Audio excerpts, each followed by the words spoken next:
Hello, Witch Wave listener. I am so thrilled to finally unveil the Witch Wave Patreon. By becoming a Witch Wave patron, you'll get to access Witch Wave Plus, which has bonus episodes and ad-free full-length episodes. You'll also be able to join our members-only digital coven, where we'll be doing live video chats, sharing witchy news and tips, and where you can meet other Witch Wave kindred spirits. Head on over to patreon.com/witchwave to check out all of this and many other rewards.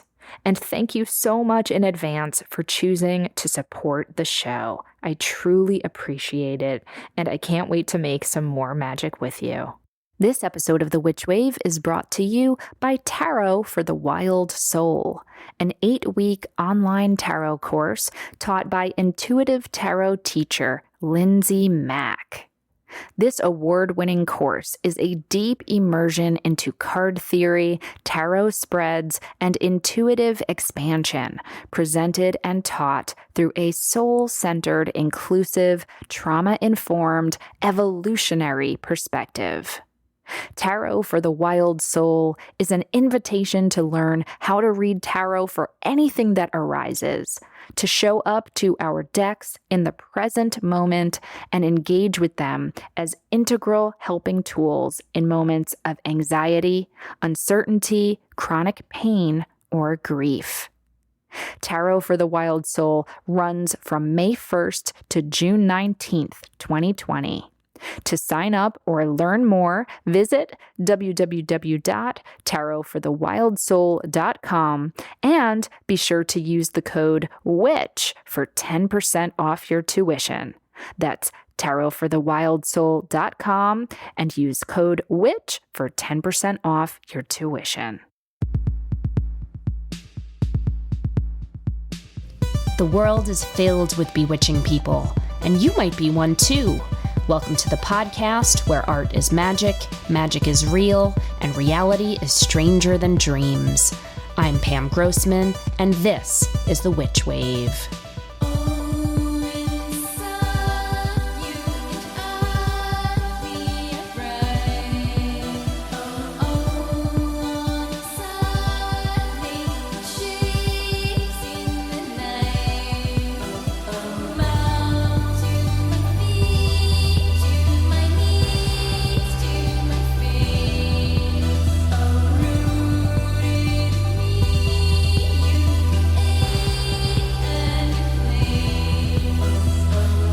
Hello and welcome to the Witch Wave.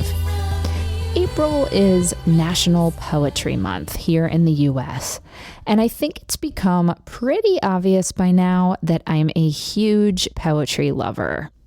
Even more than that, I'm extremely enchanted by the notion that writing and reciting, especially the writing and reciting of poetry, is its own form of spellcraft. The rhythm and sound and energy of a poem has transformative properties, and so many of the poets whose work I hold dear make use of occult imagery and magic words. The word grimoire, or spellbook, is related to the words grammar and glamour. All three of these terms gesture toward having knowledge of secret power. Power that can shift our senses or change our world. During this poetry month, I've been thinking about one magical poet in particular, Hilda Doolittle, the 20th century poet who is better known as H.D. She was a bisexual American woman with a deep love of classical mythology, esotericism, and psychology. She was famously analyzed by Freud himself. H.D.'s poems blend together references to many different deities and myths to show their commonalities. and to weave together a new body of her own poetic sacred texts that celebrate the divine feminine and the divine masculine as equals. HD has been coming to mind a great deal for me lately, as she wrote my favorite work of hers called Trilogy when she was living in London during the Second World War. Though this epic series of poems begins with her describing her war-torn surroundings of ruin and desolation and a fallen roof, it unfurls into an ode to endurance, creativity, and the universality of spirit.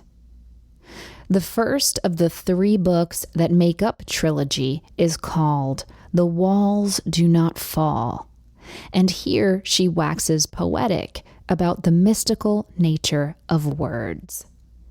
In segment 10 of this poem, she writes, quote, "But we fight for life. We fight, they say, for breath. So what good are your scribblings? This. We take them with us beyond death. Mercury, Hermes, Thoth invented the script, letters, palette. The indicated flute or lyre notes on papyrus or parchment are magic, indelibly stamped on the atmosphere somewhere, forever.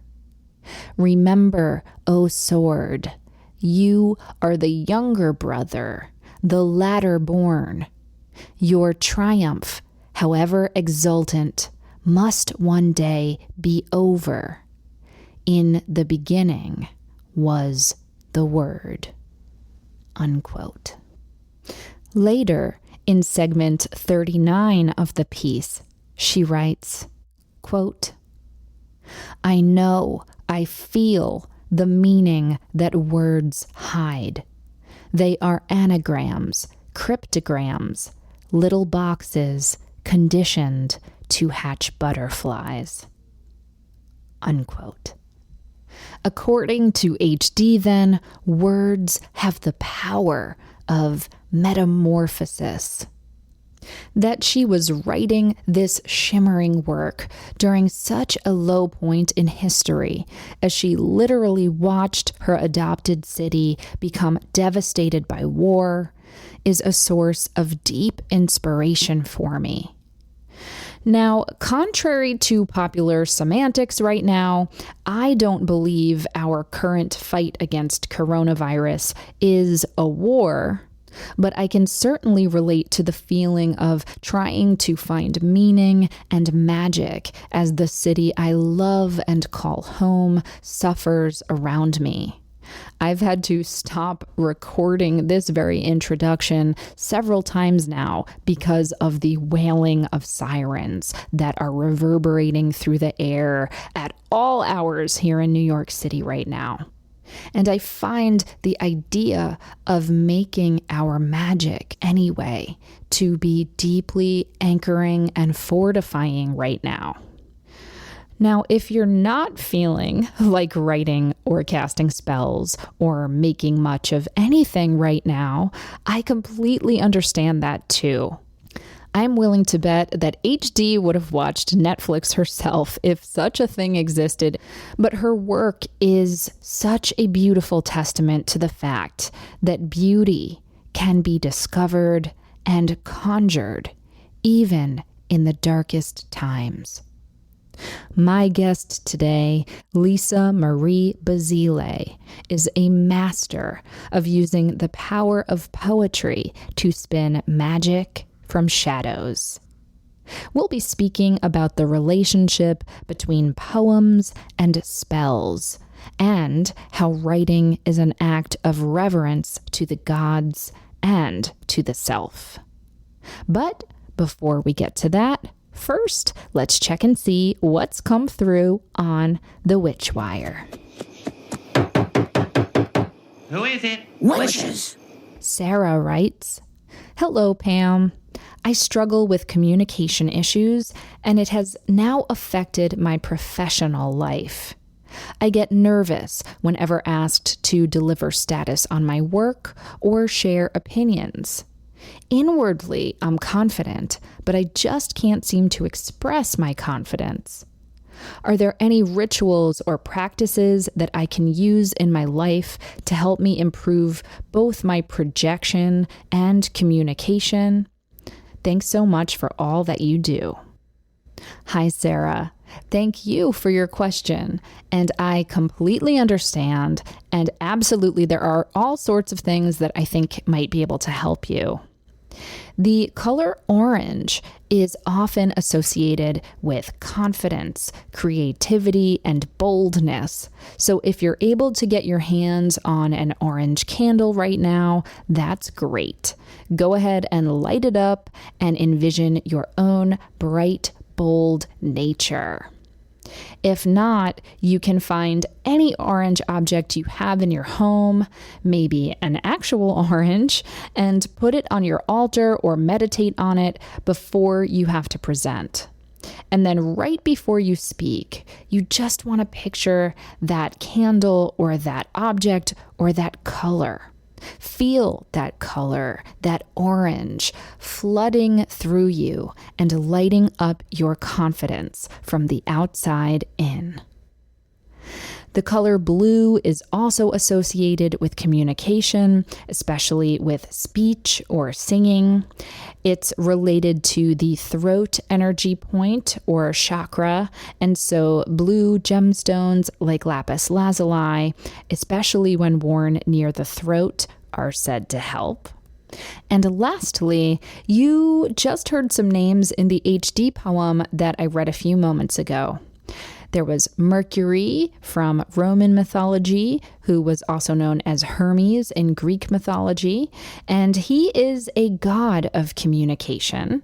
And then there's Thoth, sometimes pronounced Toth or Toth or Thoth. No one really knows since ancient Egyptian isn't spoken anymore, but he is a god of writing and wisdom and occult knowledge. So any of those fabulous fellows is an energy that you can choose to work with too. Maybe you call on them for help or guidance before you speak and ask them to bless your words with confidence and clarity. Or perhaps there's a wordy goddess who resonates with you more. Brigid, the Celtic goddess of poetry, might be a nice one for you to invoke, for example. But just remember, whether you are utilizing the magic of color or gemstone or a particular spirit, the power is already yours and is inside you right now. Just remember that you don't have to be perfect. You just need to be bravely yourself. I'm wishing you lots of luck and wondrous words. Now, on to my guest. Lisa Marie Basile is a poet, essayist, and editor who focuses on witchcraft, shadow work, and using the power of language to heal from trauma. She's author of the nonfiction book Light Magic for Dark Times and her new book, The Magic Writing Grimoire, which is out this month. She is also the founder and creative director of Luna Luna magazine, an editor at Ingram's poetry site Little Infinite, and co-host of the podcast Astro Lushes, which intersects astrology, literature, wellness, and culture. Lisa has also written several books of poetry, and the collection Nympholepsy, which she co-authored, was a finalist in the 2017 Tarpaulin Sky Book Awards, and excerpts of it will be included in Best American Experimental Writing 2020. She's been nominated for several Pushcart prizes, and her essays and other work can be found in such places as the New York Times, Bust, Self, Refinery 29, and many, many more. Lisa is also a chronic illness advocate and both speaks and writes beautifully about the body in all its pain and glory. On this episode, Lisa discusses how to work with the shadow, rituals for crisis, and why poetry is in fact a form of magic. Lisa joined me from her apartment in New York City via Zoom.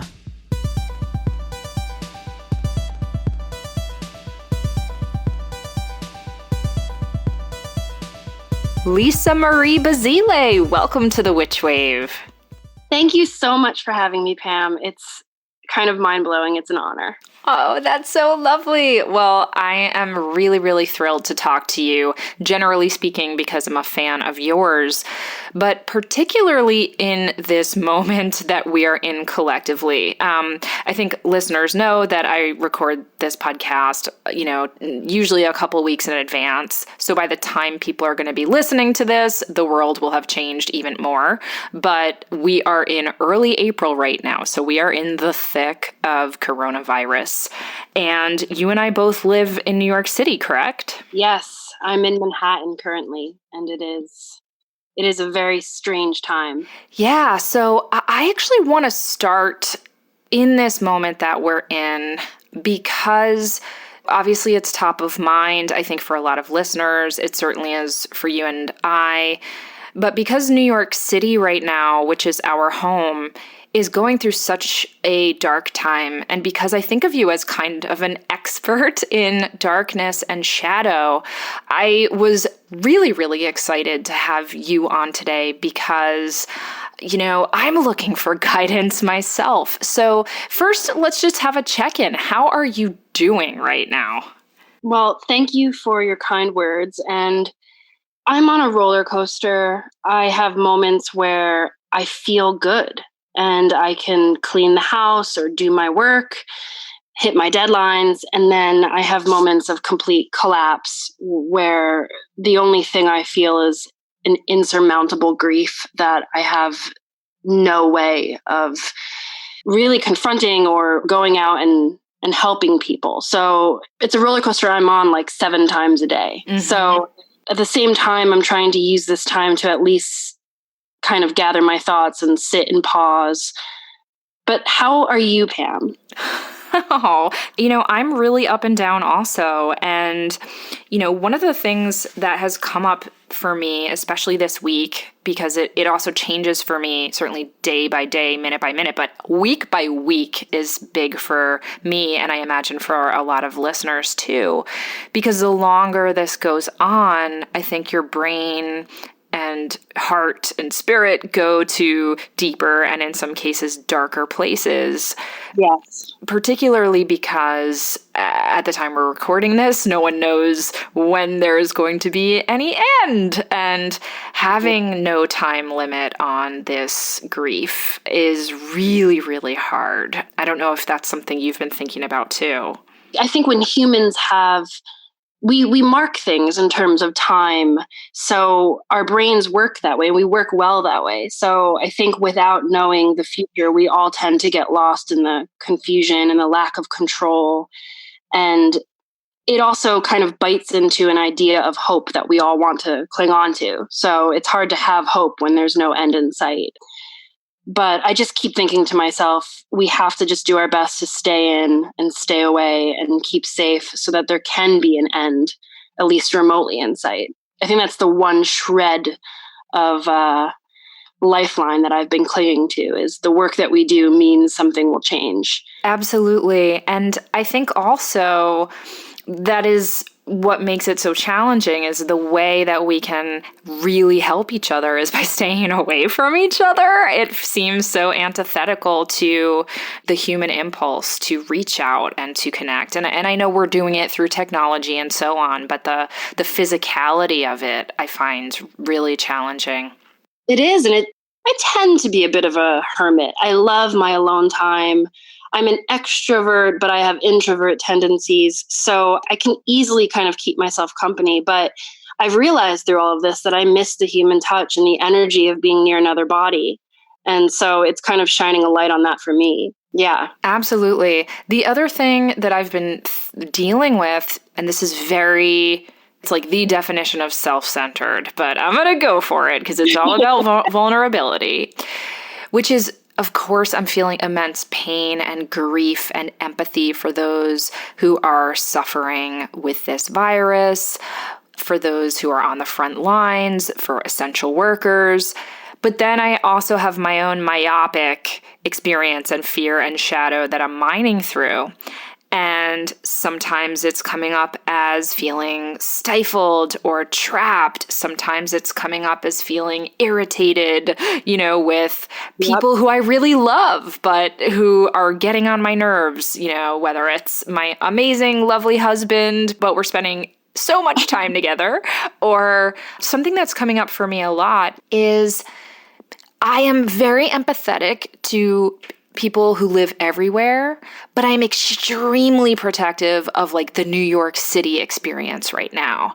And a kind of shadow emotion that's coming up for me a lot, which I am not proud of and which I am working through and which I would love to talk to you about, is this feeling of like when people that I'm speaking to who aren't in New York City are complaining about being at home, like there's a piece of me that's like, I know it's hard for you, but like it's not the same as being like in your tiny apartment in New York City, completely cut off from the city. It's like you always live in a big house. You always live near the woods. Like you're fine, which is a very selfish, I know, impulse. And I know that they are suffering in their own ways or might be worried about income, or maybe not. Maybe they aren't suffering as much as people in New York. But of course, they are going through their own fear and their own shadow. But that's one emotion that's come up for me and I've been surprised by. So I wonder, you don't have to disclose if you don't want to, but when those kind of shadowy feelings are coming up for you, like how are you dealing with them so they don't become toxic and infect other people?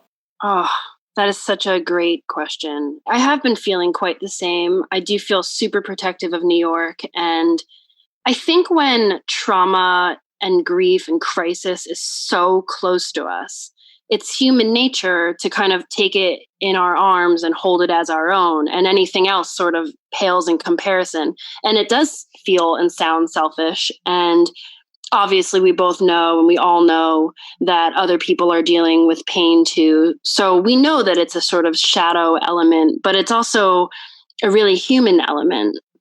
And one of the things that I've been, trying and failing, but trying again to practice is non-judgmental self-compassion and kindness. And part of dealing with the shadow and shadow working in general is approaching it with the freedom to sort of just exist so that you can mine it and look at it and get to know it and find out its boundaries. And that has to come from a place of non-judgment, because when you enter into any sort of shadow work with a finger pointed at something wrong or right, you don't really give it the space it needs to kind of unfold, and so you can work through it. So like you, I've been feeling tremendously annoyed at some sort of privileged and sometimes I think ridiculous comments from people who have land and money and family and all the things it feels like I don't here in New York. So I have to kind of accept my feelings, accept the fact that they're real and they come from a real experience. Remember that the words I use when writing or talking to somebody else, usually on Facebook, have power. So I try to reconcile my own shit, if that's okay to say. Oh, yes, yes. We are big pirates on the witch wave. We curse all the time. While trying to validate someone else's point of view. I can't say I've done it successfully every time, but I try to live by the idea that our words have extreme power. So it's a balancing act of acceptance and compassion for the self, and also trying to kind of relate on a human level. Absolutely. So let's talk about the shadow and shadow work. For listeners who might not be totally familiar with that term is or what some of those techniques are, how do you think about the shadow? So the shadow is often, when I was studying psychology, it was attributed to sort of a Jungian point of view that we all have this deeper, darker, quieter self within us that we either keep repressed or we put into a box and only confront sometimes, so that we can protect ourselves from trauma and misery and suffering. But the shadow self and all of the kind of gunk and the ickiness of it isn't a bad thing. I think it gets kind of this negative rap of like where our shame and our sins lie. But first of all, the light needs and it needs the light. And it's a place where I think our trauma and our deep emotional feelings go so that we can reckon with it later. And you open it bit by bit. You open this shadowy box, this Pandora's box, I guess, and you take out what you need and you look at it when you need it and you try to understand it as it comes and you learn to translate it in some way so that you can kind of slowly integrate that pain and that trauma into a space in yourself that is maybe a space of healing. So it's where, we have thought patterns and habits that are not particularly good for us, but maybe come from some point of pain that we can nurture and listen into. And if we can't heal entirely, because healing is so multifaceted and it might be a combo of therapy or drugs and also shadow work, we can kind of at least get in touch with it rather than live in this repressed state of pain. That's kind of how I look at the shadow and why I write. And you are such a beautiful writer. I know that you have a lot of roots in poetry and have many, many books of poems that you've written. But you also have these two gorgeous nonfiction books, one of which is called Light Magic for Dark Times. And this is the book that really brought you into my focus because it's a book of spells, essentially, but they're these really poetic spells that help people work through their shadow and, kind of ritualize the shadow work that you were just talking about. So for those who might not be familiar with that gorgeous book, how did you come to write it and what was your intention for it? Oh, well, thank you, Pam. So a few years ago, I lost a few people in 1 year to, some pretty intense ways of dying. And after I had sort of processed some of the grief, I was focused on writing rituals around that grief for Luna Luna, my magazine. And Luna Luna, if you guys don't know, it's a place for exploration of poetry and ritual and creativity and feminism. So I was so sad, and I felt like writing to my Luna Luna readers about my experience would somehow, it felt right. So an editor found those rituals around grief and asked me if I'd like to expand on them in a book. I originally wasn't quite sure because I was still really mired in that pain, but it felt right. It felt like it came at the right time. And so I was able to write an entire book around rituals and practices you can do for coping in a crisis. And in some way, the book itself healed me while I wrote it, which is incredible. And I think it really pointed me in the direction of writing as healing.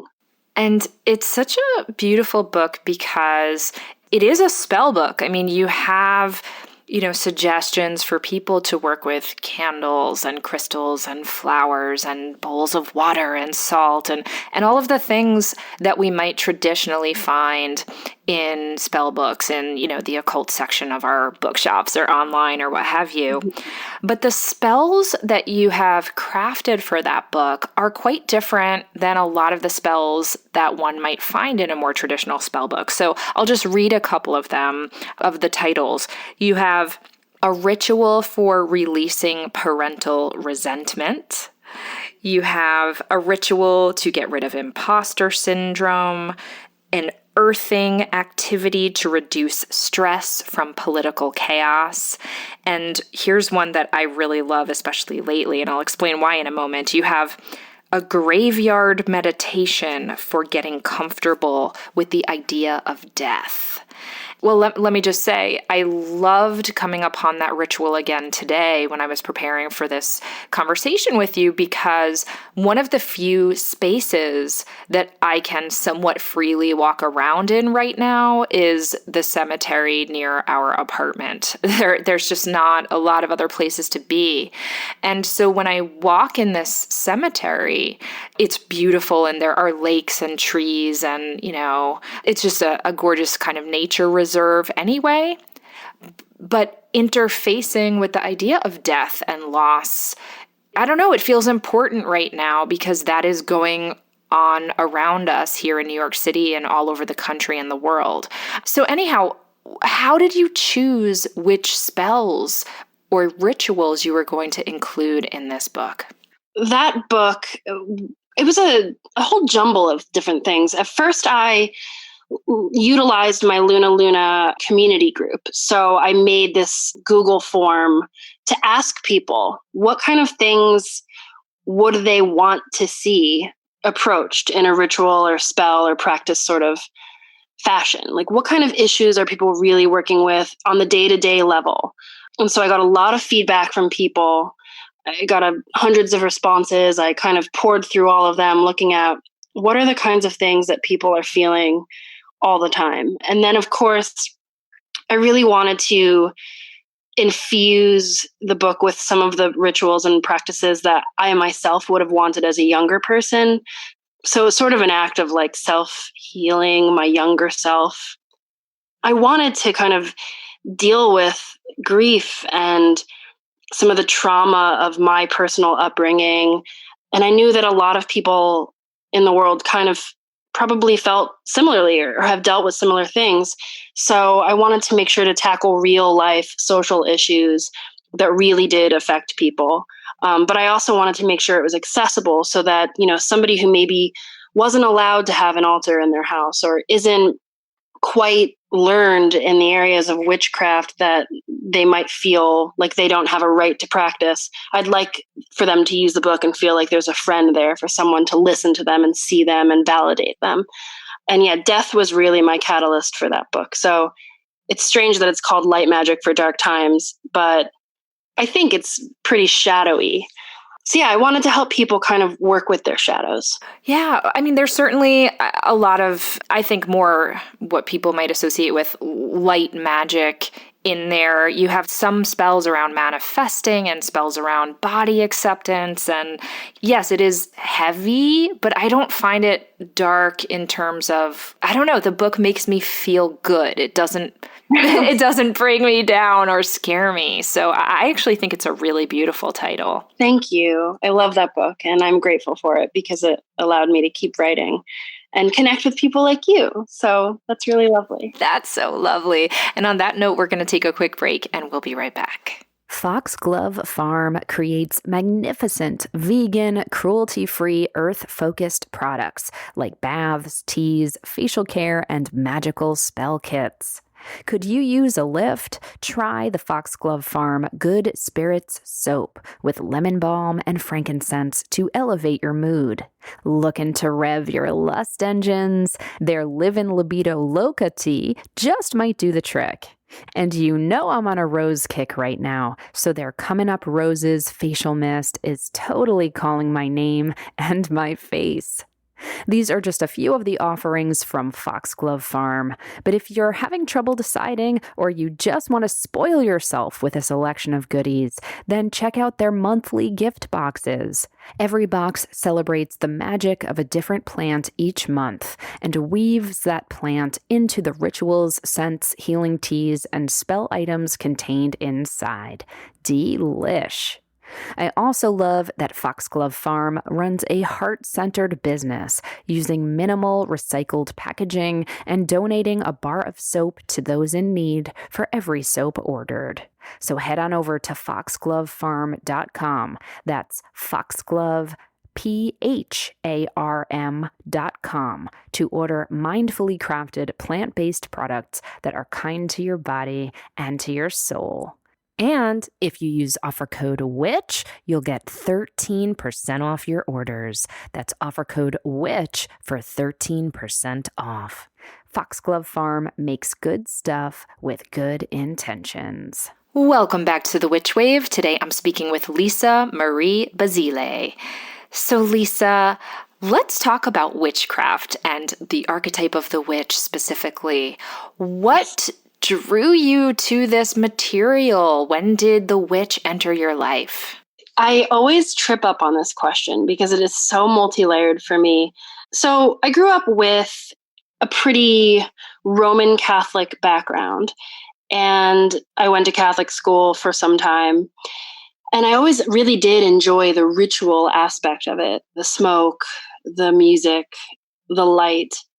But it didn't click for me. And luckily, my father, who was born Roman Catholic into a Sicilian family, was also quite curious and dark. And he's a stereotypical Sagittarius. He's an adventurer, an intellectual.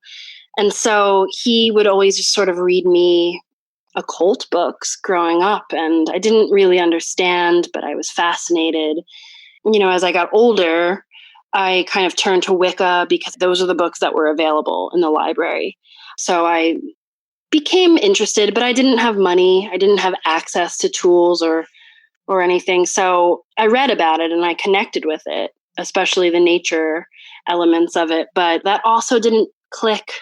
And through my 20s, I had a pretty rocky experience with spirituality and religion. I was dealing with some PTSD, and I both didn't make space for spirituality and also felt like I didn't deserve it.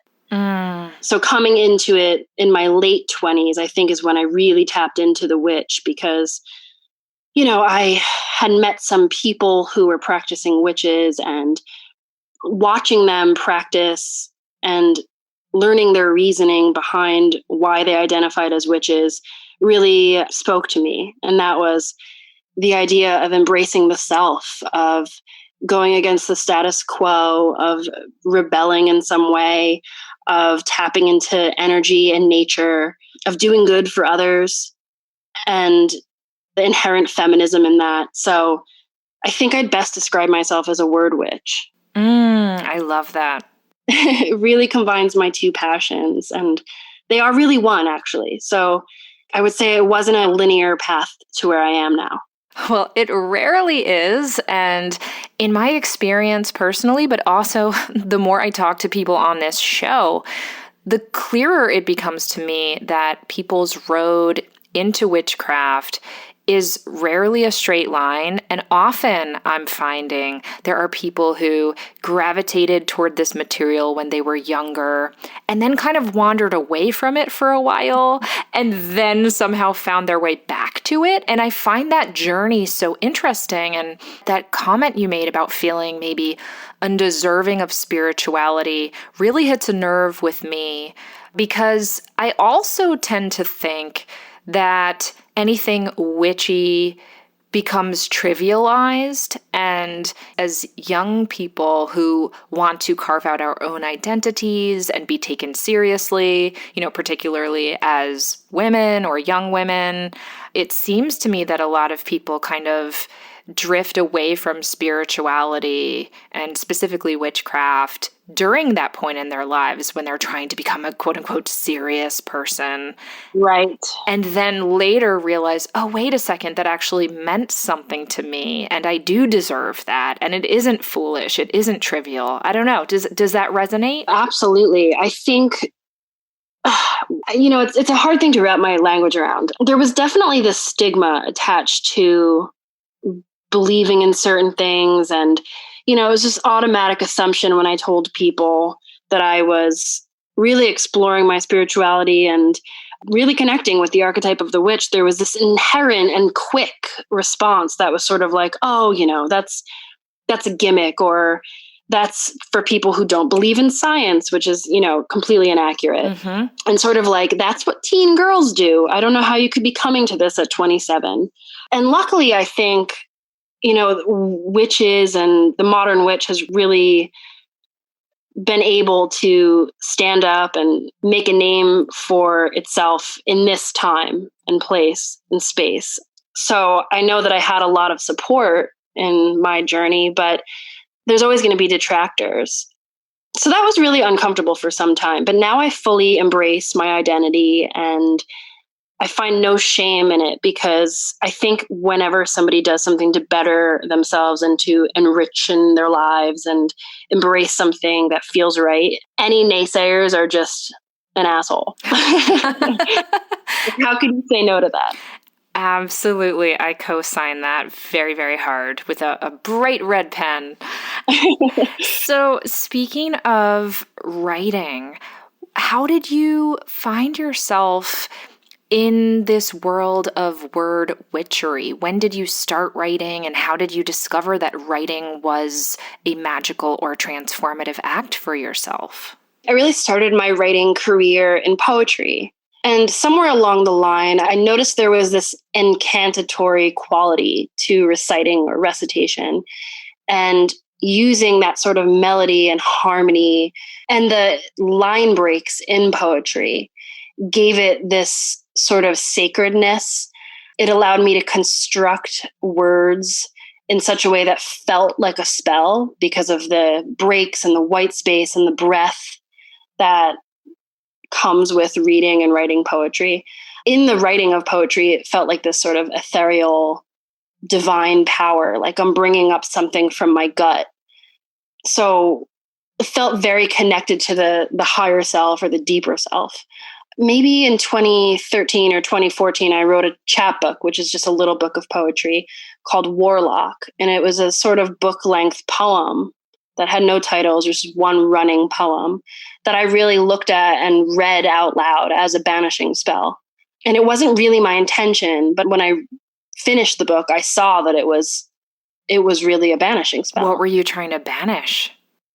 I was trying to banish the effect that a certain person had on me and the kind of the power play that happened in that relationship and how that brought out some of my demons and my PTSD. So I really wanted to look it in the face and give it a shape and a voice and speak it out loud. So when I started doing poetry readings from the book, it was almost like there was this energy play between me and the audience, and they could feel it and I could feel them. And so it was sort of like this kind of coven type experience of everyone channeling energy in toward this one area, which was getting this thing out of me. So I feel like that was sort of the beginning of it. And then later I started writing nonfiction about my childhood, which included some foster care and addiction issues, and sharing my work was sort of like a spell. It was me saying no to certain feelings, me drawing boundaries. It was kind of a healing act. Maybe it wasn't the only healing act, but it was certainly an impetus. That's gorgeous. And I can relate to this so much, not to dwell on my personal story too much, because you are the star of this show, my darling. But poetry really helped heal me and grapple with a lot of my own trauma, especially when I was younger. And I've talked a little bit before about growing up in a household with a very mentally ill sister who is lovely and thriving now, but she really struggled, and in the throes of her struggles was a very, very difficult, painful presence in my life. And so poetry really was an anchor, and it also helped transmute some of those feelings. And it does feel kind of like, I was going to say exercising your demons, or at least, as we've talked about on the podcast before, having tea with your demons, inviting them over to look at and to not hurt you anymore because you are giving them attention, but on your own terms. Exactly. I'm sorry for you and your sister and your family. It's hard, and I'm glad that poetry helps. Every time I hear that, it gives me a little skip in my step to hear that poetry is something that can get people to, a place where they can kind of look those demons in the eyes. because demons can be friends. And I think poetry is a way of like having a translated language between you and them. Ah, I love that so much. It really makes me smile thinking of poetry as being like a demonic, angelic language in a way. Like, I don't know. I find that to be really evocative, Lisa. I could go on and on with the poetry metaphors, but I'll refrain. Yeah. Something that you talk about in your books is this idea also of like naming your demons or naming your shadows. And just kind of in a moment of synchronicity, I came across this quote from Brene Brown. Love her. Yeah, I love her too. And she said, naming and owning hard things doesn't give them power, it gives us power. I know. And I love it, especially because there was some kind of meme going around in my online witchy groups recently that was like, don't say COVID-19 out loud. Don't say coronavirus. That gives it power. With all due respect to anyone for whom that resonates, like, it really rubbed me personally the wrong way because I'm like, we need to be able to talk about things and name them. And, these things are not so strong that if we say it's not Voldemort, you know what I mean? Like, and even with that, I mean, Harry was the first to say it out loud and it shocked everyone, but he was also the one to take him down. Hell yes. That's such a good point. I want to shift and talk on a related note about your new book, The Magical Writing Grimoire. It has this subtitle, Use the Word as Your Wand for Magic, Manifestation, and Ritual. And, for me, this seems like such a beautiful extension of your first book, but a real deepening of the kind of work that you're doing, because in this new book, you're really giving us, the reader, exercises to write our own spells and rituals. What else did you have in mind when writing the Magical Writing Grimoire? I wanted it to be a deepening because with light magic for dark times, I really was limited to one practice per page. In publishing, I'll just put this nicely, the author has some say, but not all the say. So what's important to me is, as much as I love light magic for dark times, and I love that people love it, I did want to expand on certain elements of it, primarily the writing magic chapter. And I wanted that to mean I had freedom to explore at length certain topics and themes and to kind of make sure that I was creating rituals that felt hearty and nourishing and full. So my goal here was to create a book that would empower people to really kind of start a writing practice for themselves in a sort of ritual and sacred way. So if you're already a writer, which, many people probably will be when they come to the book, it's looking at the other side of the craft, the occult side of the craft, the part that comes from the very inner self, rather than just making sure the work looks good or sounds good.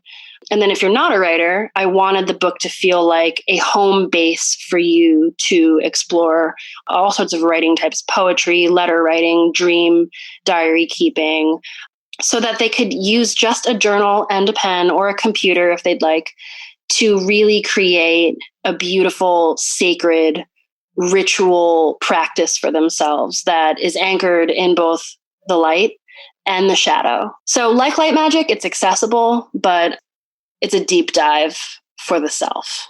Yes. You have this phrase in the book called Grimoire Poetica. You say that you're, hoping that the reader will create their own Grimoire Poetica. What does that phrase mean? So a traditional grimoire, is a place, people, of course, call it different things, Book of Shadows. People come to it for different purposes. That might be recording the spells they do and the results, or listing the items or ingredients that they've used, or the moon phases that they work during. But I wanted the Grimoire Poetica to be a kind of expansion on a traditional grimoire, which is a place where, yes, you can record spells and results and anything you'd like, but I wanted it to feel more fluid, where you can infuse it with poems and poems as incantations, and a space for you to keep a diary for the self, a space for you to kind of write between the lines using language as a way of translating your magic. So maybe sometimes you don't want to write a list of ingredients. Maybe you want to write the essence of a feeling or the essence of a result of something that you've done. And I thought a Grimoire Poetica is a really nice way of blending a book of poetry and also a grimoire. And Poetica just sort of is a word that I personally love, and it plays on my heritage and background. So, so beautiful. On that note, we're going to take another quick break, and we'll be right back. I am so excited to be the first to announce a long-awaited debut from your favorite candle maker and mine, Mithras Candle. And that is Mithras Black. Mithras Black is a gorgeous new line of black beeswax candles in their signature style, made with a plant-based dye. These handmade tools have an ancient and mystical past inspired by new discoveries in light science. As the company grows, Mithras Candle are balancing their natural golden beeswax with the mystery and transformative power of black candles. There are times when we are faced with an unknown. How can we process and transmute the pain of grief, the vulnerability of waiting? When we must honor moon cycles, process hard feelings, heal, surrender, or cast protection. When we are tired and hopeless, what we need is restoration of spirit. Mithras Black is for those times. Black candles have been traditionally associated with protection and absorption of negative energy. Plus, they look absolutely gorgeous. Our friends in Philadelphia are now asking for your support with a big push in crowdfunding on Indiegogo for new equipment and supplies to bring these beauties into being. There are so many juicy reward offerings, including all our favorite classic Mithras candles now in black, with limited edition wearable emblems, one-of-a-kind cauldron candle vessels from ceramicist Clarissa Eck, and a custom Mithras candle photo print from witch photographer extraordinaire Courtney Brooke Hall. Visit the Mithras Candle campaign today, and all early bird contributors will receive a free pair of black votives. Go to mithrascandle.com. That's M as in magic, ITHRAS candle.com, and click on the campaign link, or you can go to their Instagram account. On behalf of Mithras Candle, thank you for your support. Wishing warmth, light, and shadow to all. Welcome back to the Witch Wave. Today I'm speaking with Lisa Marie Basile. So, Lisa, you touched on this a little bit. You've written very candidly about your childhood, about being in foster care, and about having people in your family struggling with addiction and things. But something else I'm very, very moved by is the way in which you write about your body and some of the, I don't know, I'll call it shadow side of having a body. Can you talk a little bit about that work and about, I don't know, your body, I suppose? I've been living with a chronic illness called ankylosing spondylitis. It's a mouthful. For, I would say, about a decade or more, but I didn't get a formal diagnosis until about 3 or 4 years ago. So I've been, writing about it a lot and its impact on my physical and mental wellness and its relation to spirituality too. So in my journey with all of this, I've met so many other people who deal with chronic health issues or are a caregiver to someone who does. And I think we all come back to the same nagging point, which is that we feel disassociated or in shame of completely disconnected from our bodies and all that means: sensuality, play, movement, identifying with our body shape or what its limitations might be. So it's really super multi-layered.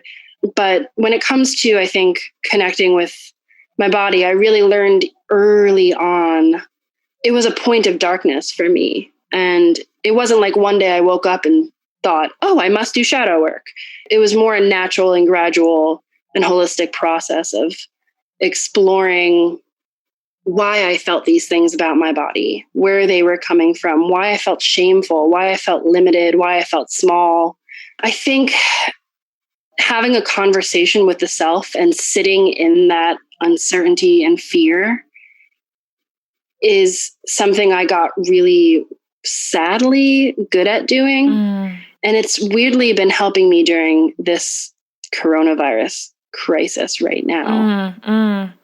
If you don't mind this question, but how does your illness kind of express itself? Are you in pain often? I'm just not familiar with that diagnosis. Yeah, no, I realize that ankylosing spondylitis doesn't give you much to go off of. It's an inflammatory arthritic condition. So it affects the spine and the pelvis and the SI joints, but it also affects the eyes and the heart and the lungs and some of your organs. So it's the chronic inflammation of the body trying to attack itself, basically seeing itself as a foreign invader. So it's just on high alert at all times.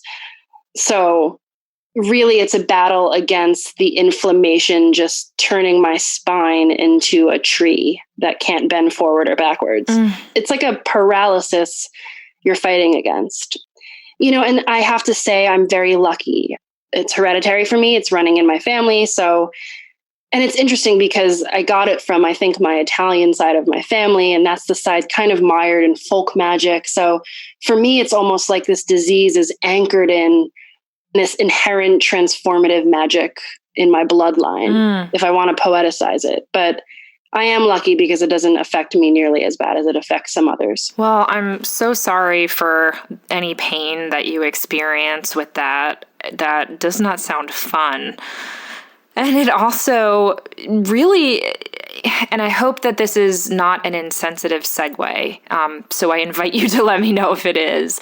But I was just reading this article about coronavirus, I think it was probably in the New York Times, that said that men actually suffer from it more because women's bodies are better at fighting viruses, and yet the very same thing that makes women's bodies have that property are the things that then makes them more likely to have these autoimmune disorders and, basically, those kind of protective genetic codes that go into overdrive, I suppose, is how my brain has tried to make sense of that. Does any of that kind of ring a bell for you?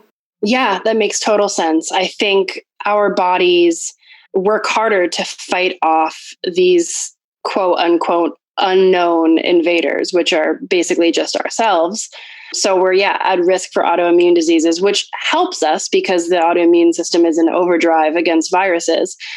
But at the same time, it's like, I also think with so many women living with autoimmune illnesses, we have kind of gotten to a point where we all know our bodies very well, even if we have problems, connecting with them.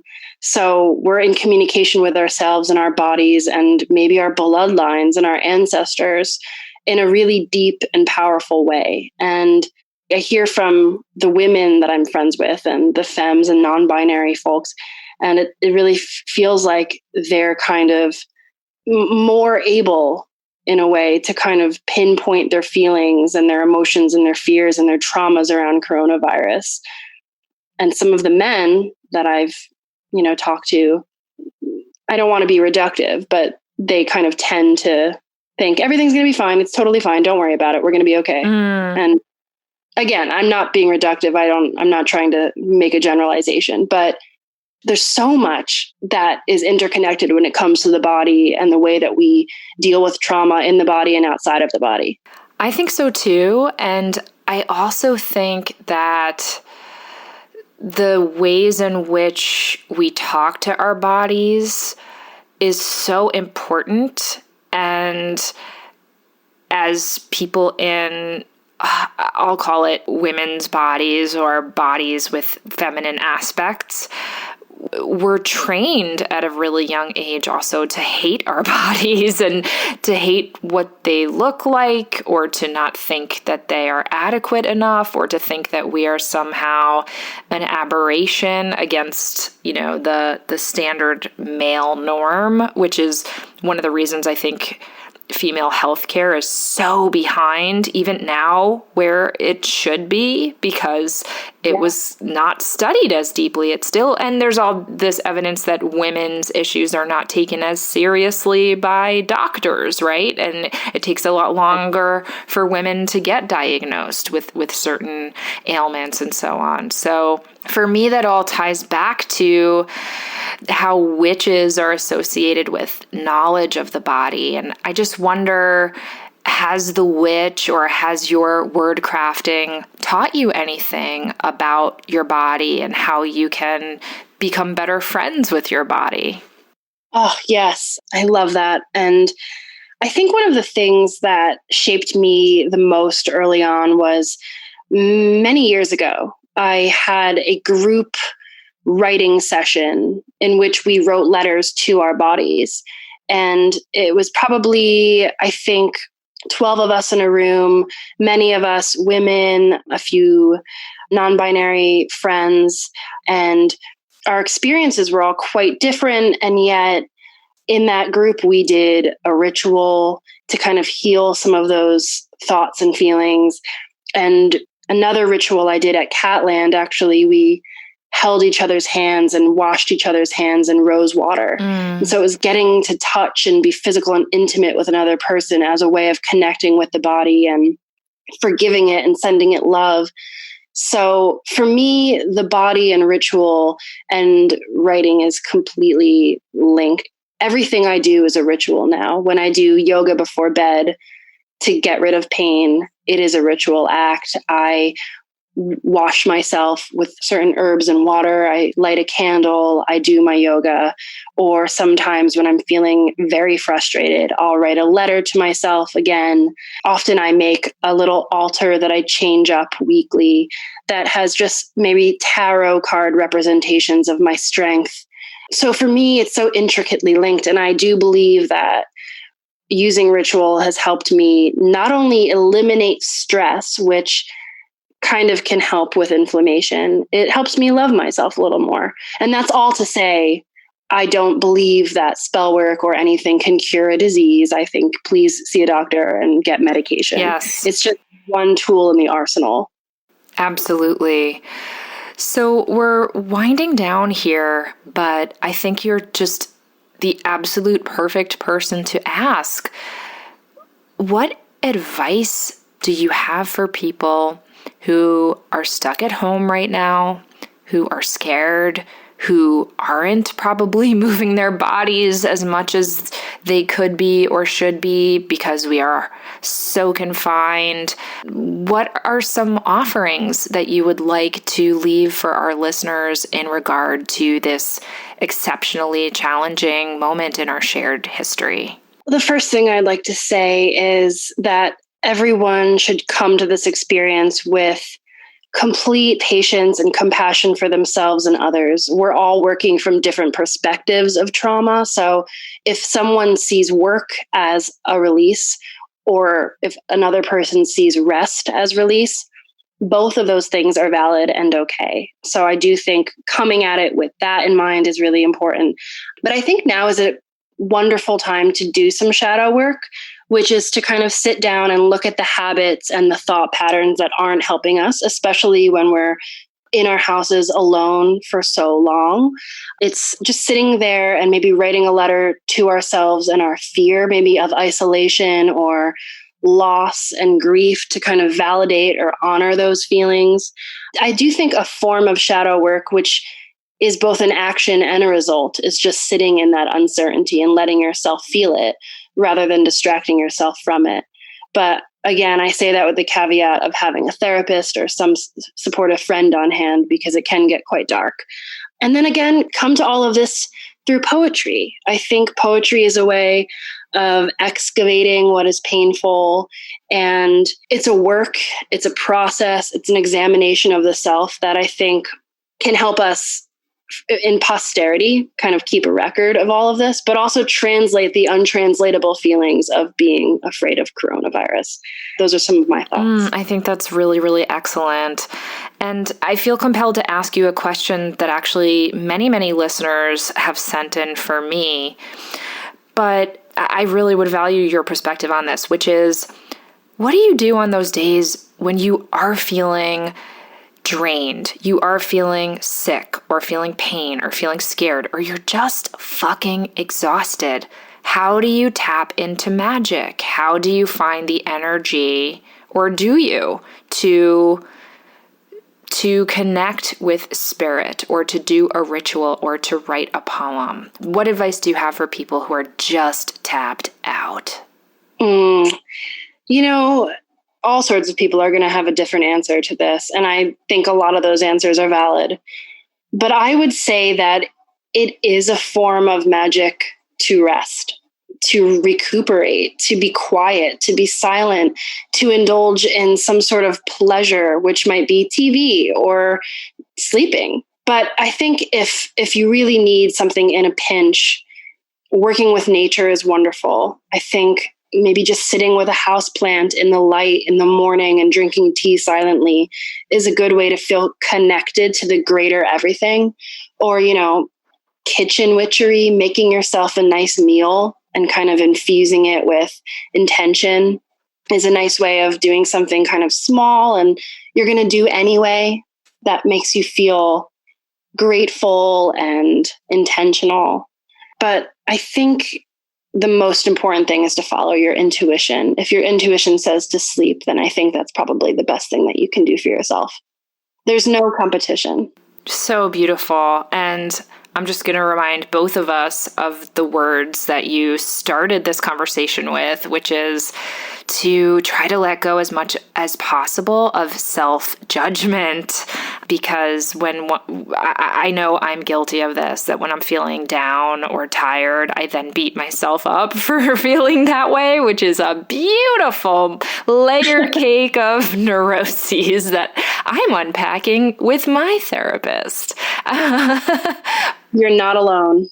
Yours is a voice, Lisa, that I value so much right now, because you have such kindness and love and self-compassion and compassion for others. And it is so magical to just let your words enter my spirit, whether I'm reading them or I'm listening to them right now. So thank you so much for that. Oh my God. Thank you so much. It really means the world to me. And I think you also have a habit of bringing out the best, I think, in people. So thank you for letting me speak my magic. Oh, Lisa, what a beautiful thing to say. Before you go, can you let my lovely listeners know how they can access more of your words?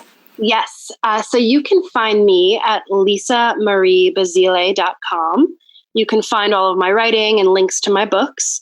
My book, The Magical Writing Grimoire, is out April 28th via digital and hard copy, and it's available anywhere. I would love if you pre-ordered it through your indie bookstores. And you can also find me on Instagram or Twitter at Lisa Marie Basile. And I have another Instagram account for writing rituals and prompts, and that's ritual_poetica. Gorgeous.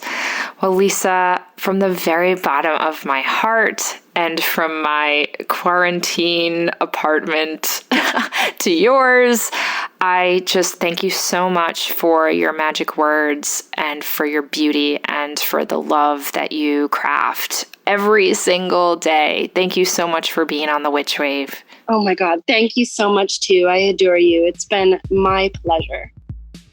That's it for the show. Thank you again to Lisa Marie Basile for her spellcraft and her wordcraft. Do you have questions, feedback, need some witchly advice, or just want to share something magical that happened to you recently? Drop us an email at witchwavepodcast@gmail.com. We'd love to hear from you, and you just might make it on the Witch Wire. The Witch Wave is produced, written, and recorded by me, Pam Grossman. This episode was edited by Rachel Jacobs. Thank you, Rachel, and myself. Our theme music is the song Hand and I by Lycanthia. Special thanks go to Matt Freeman, Laura Antal, and Chiquita Pascal. You can check out information about this and other episodes on our website, and now buy Witchwave merch at witchwavepodcast.com. Please subscribe to us on Apple Podcasts and give us lots of sparkly stars. It really does make a difference and helps other people find the show.